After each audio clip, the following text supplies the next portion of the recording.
자존감 문제에 대해서 제일 관심이 또 갖는 계층이 한 20대, 한 30대 분들이 많으세요. 유민상님은 30대 후반이라고. 예, 39. 저는 그러니까 제가 좀 이따가 다시 질문을 드릴게요. 손호영 씨 같은 경우는 30대 38입니다. 아, 그러세요? 항상 제가 생각했던 것과 다르게 진행될 수 있어요. 그러면 30대신데 네. 한 20대와 30대 그때가 이제 인생에서 한 어떤 시기라고 생각을 하세요? 저한테는 20대는 그냥 늘 일만 했던 20대고 30대도 일을 많이 하긴 했는데 좀 그렇죠. 사춘기가 온 것처럼 방황을 많이 했던 30대입니다. 그렇죠. 예. 20대와 30대는요, 참 묘해요. 참 묘한 시기인 게 인생의 여름 같은 시기거든요. 만약에 20대 여름에 농사를 짓는다고 생각해 보세요. 힘들어요. 덥죠. 덥고 힘들고 비도 막 엄청나게 와요. 20대 때는 그런 시기예요. 뭔가 해야 될 게 잔뜩이에요. 그런데 아직 여름이야. 그래서 과일 뭐 맺어진 건 없어. 그냥 근면성실하게 초록 색깔로 그냥 살아가는 게 20대, 30대거든요. 이때 일만 열심히 한다고 행복해지냐? 그것도 아니에요. 우리 인생의 또 한 축, 뭐가 충족이 돼야 돼요? 또 사랑이 또 충족이 돼야 돼요. 20대, 30대가 돼서 비로소 인생의 사춘기가 오기 시작합니다. 그래서 그때 일도 열심히 하고 싶고 사랑도 열심히 하고 싶고 방향이 둘로 나뉘면서 자존감 문제도 찾아오게 됩니다. 원미연님이 생각하시기에 사랑을 하는 데 있어서 네. 가장 중요한 능력이 어떤 거라고 생각하시는지. 상대방을 먼저 이해를 하는 폭이 좀 넓어져야 될 것 같아요. 그렇죠. 처음에는 결혼을 하면은 네. 사랑받기만을 원하거든요. 네. 일단은 남자가 나한테 사랑을 줘야 된다라고 생각을 하는데 네. 같이 살다 보면 상대적으로 네. 그 무게감은 좀 비슷한 것 같아요. 이해를 하면서 사랑이 더 늘어나지 이해를 못하고 상대방에 대해서 나쁜 점만 보기 시작하면 사랑이 좀 식는다고 그래야 되나요? 예. 그렇죠. 그 사람이 어떤 상황 때문에 예. 지금 저런 행동을 하는지가 예, 이게 논리적으로 이해가 좀 돼야 돼요. 그렇죠. 그래서 이 사람이 도대체 왜 이런 행동을 하는지를 좀 알아야 됩니다. 그러려면 중요한 것이 이 사람과 내가 교감을 할 수 있어야 되고 하루를 어떻게 보냈는지 인생을 어떻게 살아왔는지 소통을 하는 능력이 필요해요. 내가 이분하고 사랑에 빠졌어요. 근데 이분한테 다가가서 저기 사랑합니다. 이러면 안 되잖아요. 어떻게 해야 돼요? 좀 있어야 네? 전초전이 좀 있어야 그렇죠, 그렇죠, 그렇죠. 이 친구는 이제 대학에 막 들어왔는데 가가지고 사랑한다? 죽도록 사랑한다? 이건 범죄죠. 대학 생활은 어떤지 물어도 봐야 되고. 맛있는 것도 좀 그렇죠, 그렇죠, 그렇죠. 밥은 먹었니? 물어봐야 되고. 또 집이 어디니? 해가지고 뭔가 공통점을 좀 만들어내야죠. 그런데 이 사람하고 막 소통을 하면 너무 기분이 좋아. 그래서 막 지지도 해주고 막 연락도 자주 해주고 막 그래 챙겨줘요. 그런데 다음날 다른 후배한테 또 갔어. 그래갖고 또 이 친구한테도 막 소통을 잘해줘. 그래갖고 막 지지도 해주고 밥도 사주고 막 그래. 그리고 다음날 냈어. 그럼 또 다른 후배한테 가가지고 집이 어디니? 주말에 뭐 하니? 이런 형이 있어. 그럼 이 형은 사랑을 잘하는 걸까요? 뭘까요? 생각만 해도 화나죠. 이 사람은 소통은 잘하지만 소통의 달인이긴 하지만 결코 사랑을 잘한다고 얘기할 수는 없을 거예요. 왜냐? 사랑에는 소통 능력이 필요하지만 하나 더 필요한 게 뭐냐? 신뢰입니다. 믿음을 줄 수 있어야 돼요. 적어도 뭐만큼은 믿음을 줄 수 있어야 돼요? 답이 막 나왔죠? 그렇죠. 강아지를 막 사랑하는데 강아지가 막 내 레포트를 막 다 찢어놨어. 그러면 강아지하고 막 싸울 수 있잖아요. 그런데 강아지가 나랑 싸웠다고 다른 집 가서 자고 오고 막 그러지 않죠.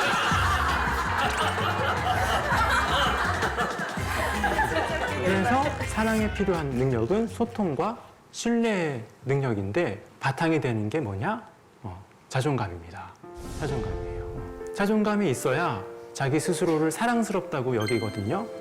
마음에 드는 후배가 들어왔는데 다가가서 말을 걸려면 적어도 내가 그래도 사랑스럽다라는 인식이 조금이라도 있어야 돼요. 이게 없으면 아우 내가 말을 걸어봤자 나를 별로라고 생각할 거야. 내가 고백을 해봤자 차일 거야. 괜히 저 사람한테 피해만 주는 걸 거야 생각해서 소통을 시작을 할 수가 없어요. 그 유민상님께서 사랑하고 가장 관련돼서 좀 마음 아팠던 얘기, 본인 얘기 말고 본인 얘기 아니어도 좋으니까 가장 좀 마음 아팠던 얘기를 좀 한번 해주시겠어요? 사랑에 관해서 네네. 아팠던 얘기요. 네. 남의 얘기를 그렇죠. 본인 얘기는 아니잖아요. 뭐 그렇죠. 본인 얘기 전혀 아니고요. 그렇죠. 네. 그렇게 아름답게 헤어지는 것보다는 배신당하고 버림받고 약간 이런 쪽으로 많이 본 것 같아요. 제가 아니라 본 것 같다라는 들은 것 같고 네. 그렇게 사랑 자체가 이렇게 예쁜 것만은 아니다. 네.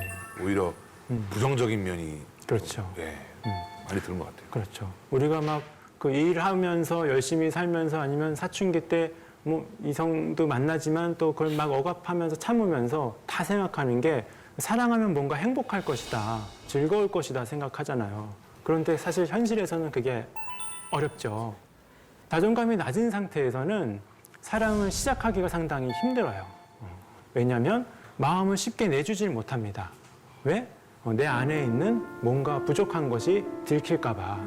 그래서 사랑한다고 하면서도 고맙다고 하면서도 넌 나보다 더 좋은 사람 만나야 돼 하면서 보내는 거예요. 밀어내는 거. 나는 당신과 어울리지 않는다고 생각하니까요. 자존감이 낮은 분들이 사랑을 하기 시작하면 평상시엔 잘 지내다가 연애만 시작하면 밤에 잠을 못 자요. 왜? 나는 사랑스럽지 않은데 얘가 착각을 지금 하고 있는 거니까 분명히 얘가 나를 떠나갈 것이다. 이 친구가 나를 떠나갈 것이다 생각을 하는 거예요. 아까 이 자존감이 낮은 분들이 예민하다고 얘기했잖아요. 그래서 항상 이 사람이 나에 대해서 알게 되면 떠나갈까 봐 걱정을 하고 불안해하기 시작합니다. 그리고 카카 땡땡이 나오면서 그 일이 있잖아요. 그 일의 의미를 우리가 모를 때까지만 해도 괜찮았는데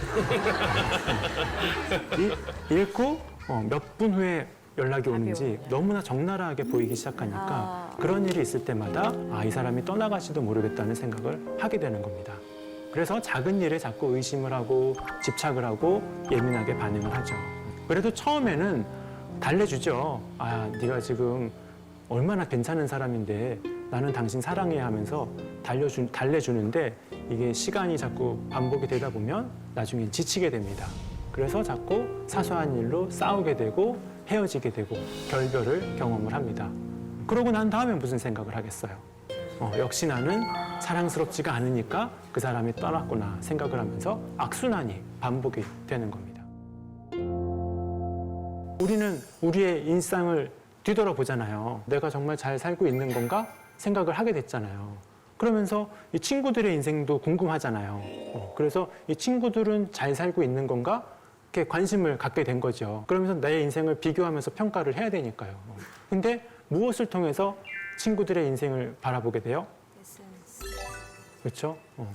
혹시 그 채연 씨도 SNS 하시나요? 네, 하고 있죠. 네. 만약에 그 친구가 잘 살고 있는지 궁금해서 네. 들어가 봤더니 막 프랑스 식당에서 호화롭게 음식을 먹는 장면이 사진이 딱 있어. 그때 기분이 어떠실까요?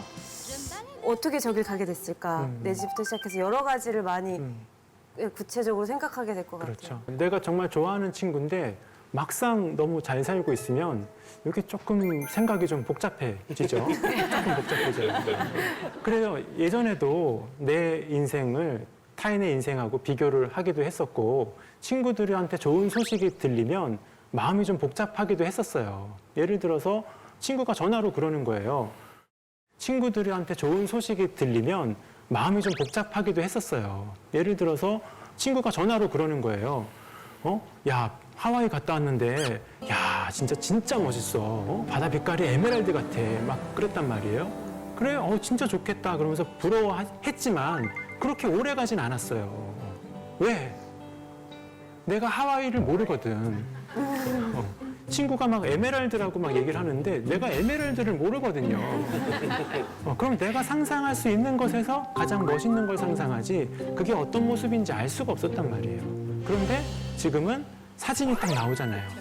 사진이 딱 나오고 그 사진에 내 친구 얼굴이 딱 들어가 있는 거예요. 그러니까 친구가 정말 잘 살고 있다고 나는 마음속으로 각인이 될 수밖에 없는 거죠. SNS가 발달되면서 또 많은 분들이 아픔을 겪는 게 헤어진 분들, 뭐 헤어진 남자친구, 헤어진 여자친구 생각이 나면서 되게 힘들어 하시거든요. 혹시 유민상님 주변에도 그런 것 때문에 그쪽은 또 제가 전문이군요. 그렇죠. 주변에 뭐 친구들 같은 경우는 그러고 나면 싹 다 지운다던가. 네. 아니면 이상한 사진 하나 올려놓고 있다던가 뭐 떠날 거야 뭐 이런 거. 남자 친구들보다는 주로 이제 여자분들이 그런 게 심경의 변화가 있으면 이게 확 바뀌어 있더라고요. 사진 같은 게. 그렇죠. 또 SNS 프로필로 소통을 또 하다 보니까 여러 가지 생각이 우리가 복잡해지는 거죠. 그 SNS를 항상 생각하실 때는 주의하셔야 될 점이 뭐냐면 자신의 베스트샷을 올려놓는다는 거예요. 그래서 친구가 만약에 뭐 프랑스 식당에서 식사를 했던 사진이 딱 올라왔다. 그러면 우리 머릿속에서는 계속 프랑스 식당에 있다는 착각을 하게 돼요. 우리 헤어진 여자친구가 내가 능력이 없고 매력이 없어서 그때는 당장 떠나가서 나보다 더 좋은 남자를 만났지만 그래도 마음 한구석에서는 나를 생각하고 살 거야. 그렇게 정신승리라도 예전에 했었었는데 맞아요. 지금은 딱 들어가 보면 너무 행복한 표정을 짓고 있잖아요. 그래서 이 친구들, 지나간 인연들이 항상 그 베스트샷만 보이기 때문에 베스트샷만 지금 보고 내가 혼란스러워한다는 거 알면서도 이게 나만 힘들게 살고 있는 거 아닌가 하는 착각에 빠지게 된다는 겁니다. 항상 우리가 남들과 비교할 때는 저들도 제일 좋은 모습만 보여주려고 하는 거라는 사실을 인식을 하고 있어야 됩니다. 내 자존감을 도둑질해가는 누군가를 만나면 인생이 상당히 힘들어집니다. 우리 주변에 자존감 도둑들이 있어요. 원미연님은 혹시 떠오르는 사람이 있으신가요? 내 음반이 이제 뭐 음원 발표가 돼서 뭐 상의를 막 링크해서 막 치고 있는데 그쵸. 누군가가 와서 제 자리를 탁 뺏어왔을 때 이제 그 가수를 당분간은 보고 싶지 않죠. 그렇죠. 가까운 곳에 보통 자존감 도둑이 네. 있어요. 왜냐하면 우리는 자존감 도둑을 무의식 중에 피하거든요. 그래서 저 사람을 웬만하면 안 마주치고 넘어가려고 노력들을 합니다. 그런데 계속 내 자존감을 괴롭히는, 내 자존감을 뺏어가는 사람들은 멀리 할 수 없는 사람들이에요. 가까운 동료, 친구, 직장 상사, 아니면 가족 중에 누군가가 자존감 도둑인 경우가 많아요. 그런데 이분들이 얼굴에다가 자존감 도둑이라고 써놓지는 않거든요. 이분들은 되게 선한 의도를 가지고 있어요. 그래서 이 자존감 도둑 질에 어떤 행동으로 어떤 말로 날아오는지를 잘 봐야 됩니다.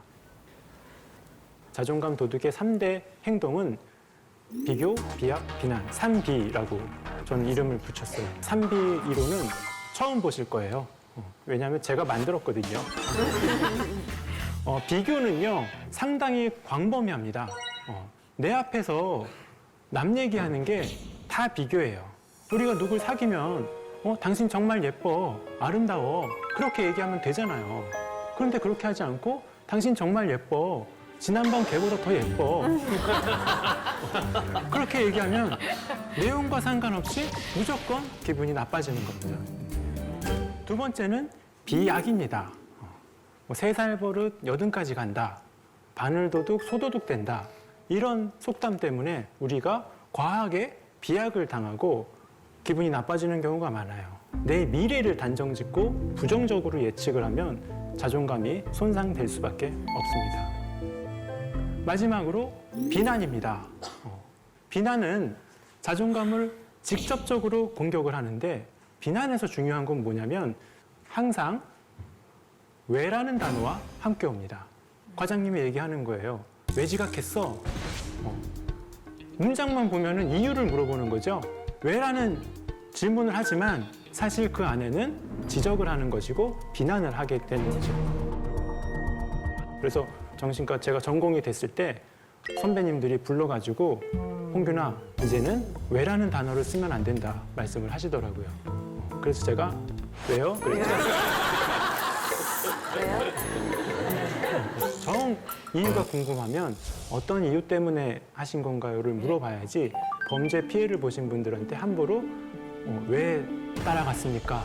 왜 신고를 늦게 했나요? 이런 얘기를 하면 안 되는 거예요. 왜라는 단어를 듣는 순간 우리는 피해자가 오히려 마음에 비난을 받는 것 같아서 자존감이 한 번 더 상하게 되는 겁니다. 자, 우리는 이런 비교, 비약, 비난하는 자존감 도둑을 만나면 어떻게 처신을 해야 될까? 어떻게 우리 마음을 방어를 해야 될까? 그게 아주 중요한 포인트입니다. 그분들이 우리의 자존감을 공격할 때, 기분이 상했을 때, 감정이 불편해가지고 남을 공격하는 거거든요. 그러니까 우리는 자존감 도둑들의 그 힘, 감정의 힘을 무력화를 시켜야 돼요. 나쁜 감정을 상쇄시킬 수 있는, 희석시킬 수 있는 유일한 방법은 공감입니다. 공감이에요. 그래서 자존감 도둑들한테 공감을 하라 그러면 다들 고개를 갸우뚱하세요. 나를 공격하는데 거기에 공감을 해버리면 같이 나를 비난하라는 뜻인가? 이렇게 생각을 하세요. 그게 아니에요. 그 사람들의 행동이나 생각을 공유하라는 게 아니라 단지 부정적인 감정만 공감하라는 거예요. 자녀들 키워보신 분들은 공감하면 어떤 단어가 떠오르세요? 어떻게 반응하는 게 공감입니까? 그랬구나. 그랬구나. 맨날 우리 듣는 얘기잖아요. 그랬구나. 하는 게 공감입니다. 제가 아는 선배님은 세상에라는 단어를 쓰세요. 세상에. 세상에. 제가 무슨 일이 있어서 전화를 드리면 선배님, 제가 좀 안 좋은 일이 좀 있었습니다. 무슨 일이 좀 사건이 있었어요. 그러면 선배님이 어우 세상에 그러세요. 좋은 일이 있을 때 전화를 드리잖아요. 선생님 제가 요번에 뭐 책이 잘 돼가지고요. 뭐 좋은 일이 좀 생겼습니다. 그러면 오 세상에 그래요. 하루 종일 세상에만 하세요. 병원에서도 계속 세상에만 해가지고 그 지역 정신과를 다 그냥 평정을 해버렸어요. 저는 그랬구나만 합니다. 김상중님이라면 후배한테 야단을 칠 때요. 좀 비교를 하실 수 있잖아요. 그 비교를 저한테 한번 해주세요. 그럼 제가 공감을 해보도록 하겠습니다. 실제로 제가 선배죠? 물론입니다. 홍균아, 네. 너는 나보다도 어린데 머리가 왜 이렇게 나보다 하얗니? 왜 그래? 그렇네요. 어? 그렇네요. 제가 후배인데 머리가 좀 하얗습니다. 지금 기분이 어떠세요? 내가 묻는 말에 그렇게 얘기를 하면은 내가 굉장히 당혹스럽잖아. 꼭 그렇게 얘기를 해야 되겠니? 아, 그렇습니다.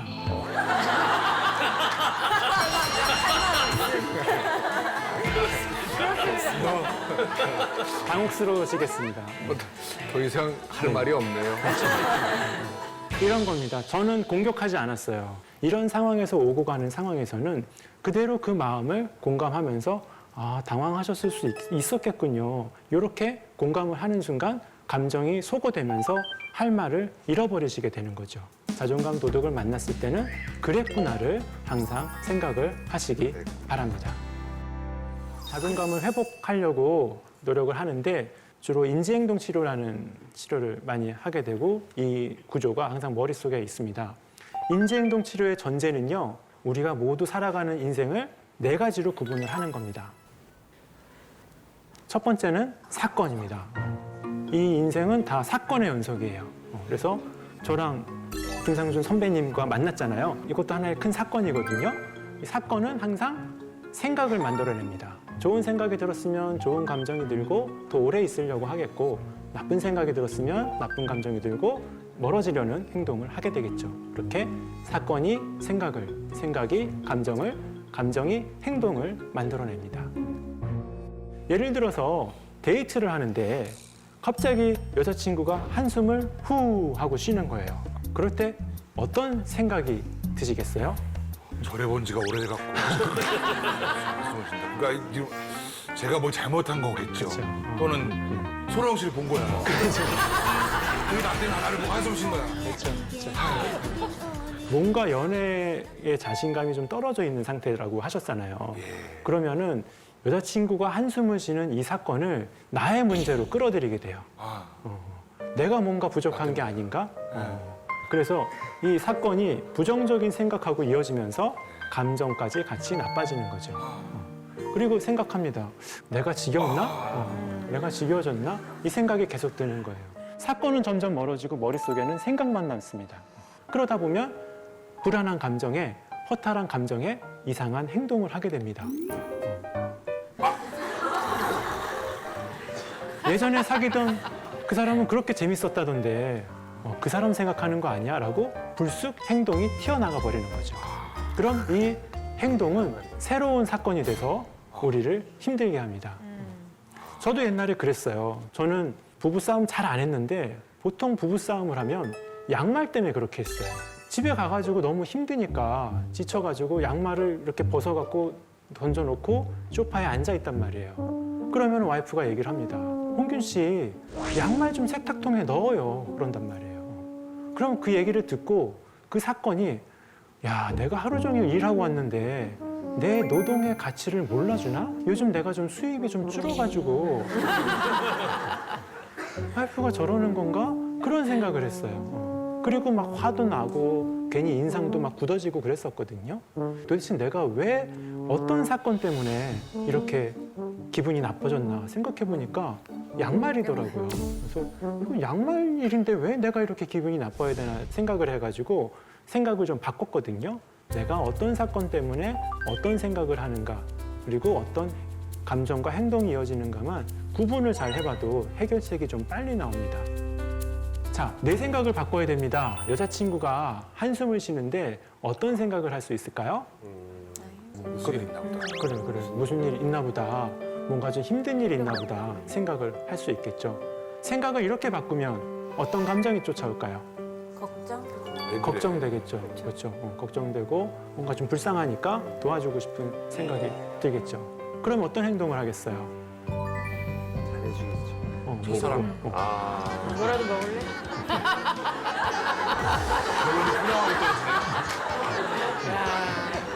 그래서 그냥 먹든지 뭐 기분 분위기를 좋은 바꿔주고. 기분 좋은 행동을 하든지 케어를 좀 해주고 싶은 그런 행동으로 이어집니다. 그래서 이런 방식으로 내 생각을 바꾸는 과정이 일어나게 되는 게 이게 인지행동 치료의 기본 개념입니다. 그런데 자존감을 방해하는 해로운 습관들이 몇 개 있어서 그것에 대해서 소개를 좀 드리려고 합니다. 첫 번째는요, 자기 연민입니다. 직장 상사한테 야단을 맞았어요. 야단을 맞았는데 자기 연민이 올라온 거예요.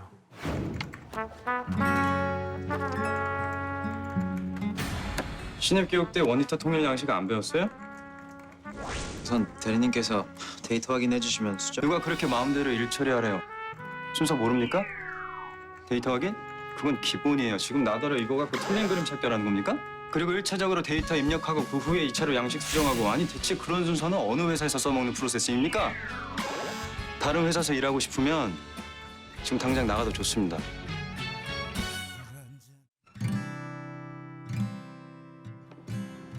정말 바라던 꿈들을 이룬 걸까? 밀렸던 숙제를 지금 나더러 이거 갖고 틀린 그림 찾기라는 겁니까? 세상은 바삐 움직이고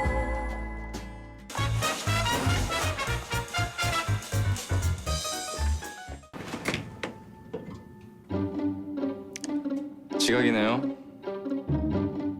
아니 네. 내가 누누이 말하지 않았어. 회사 생활 중에 제일 나쁜 게 지각이라고. 뭐해? 가봐.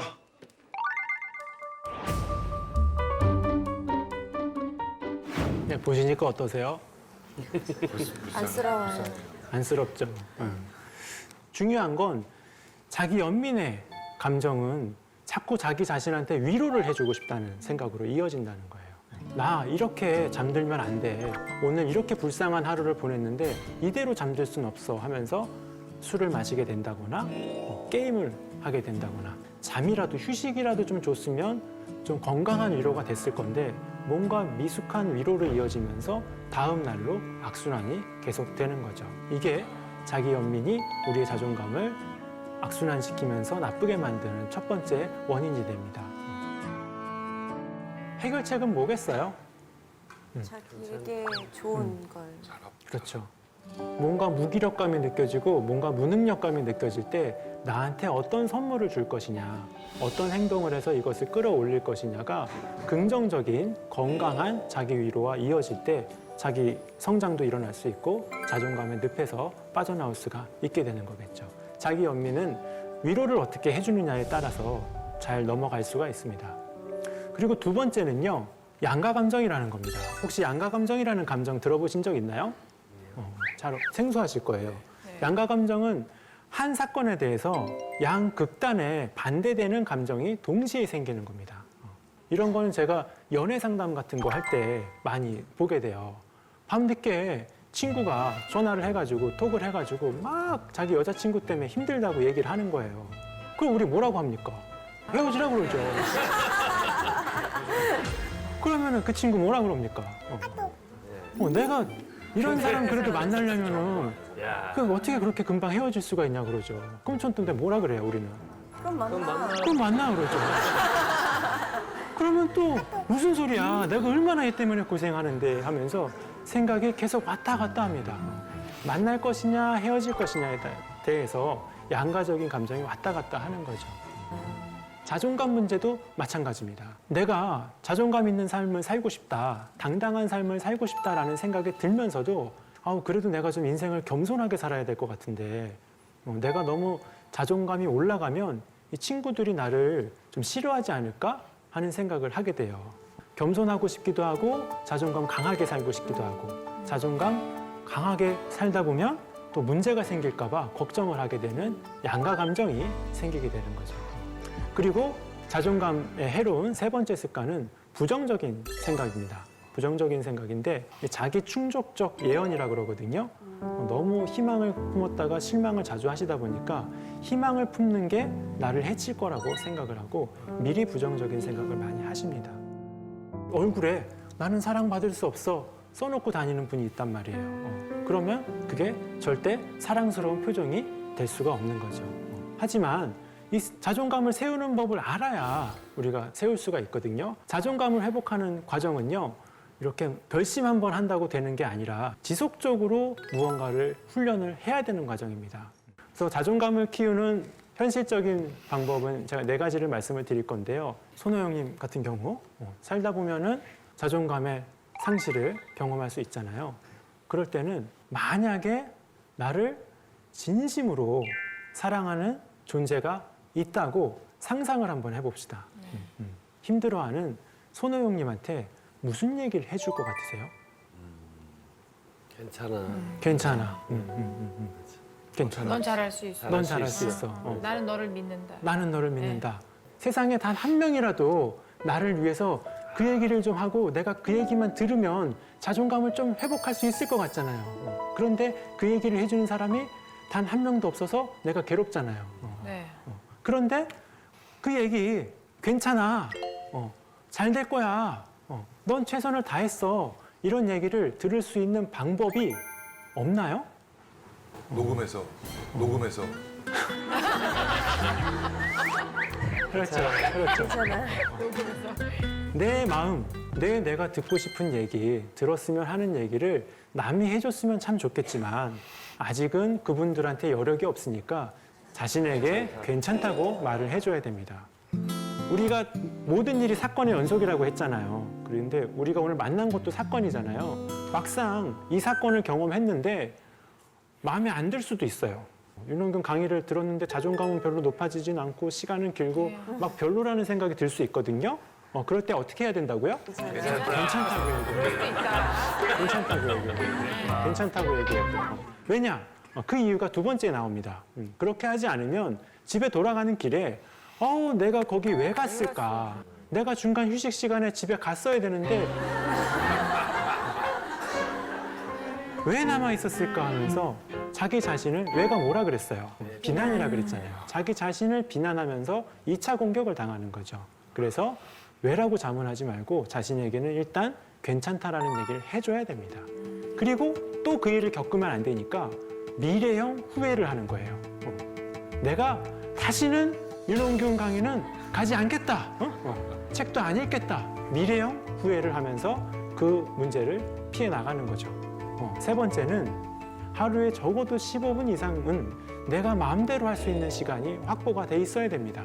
그래서 이 시간만큼은 내 마음대로 할 수 있는 시간을 확보를 해주셔야 됩니다.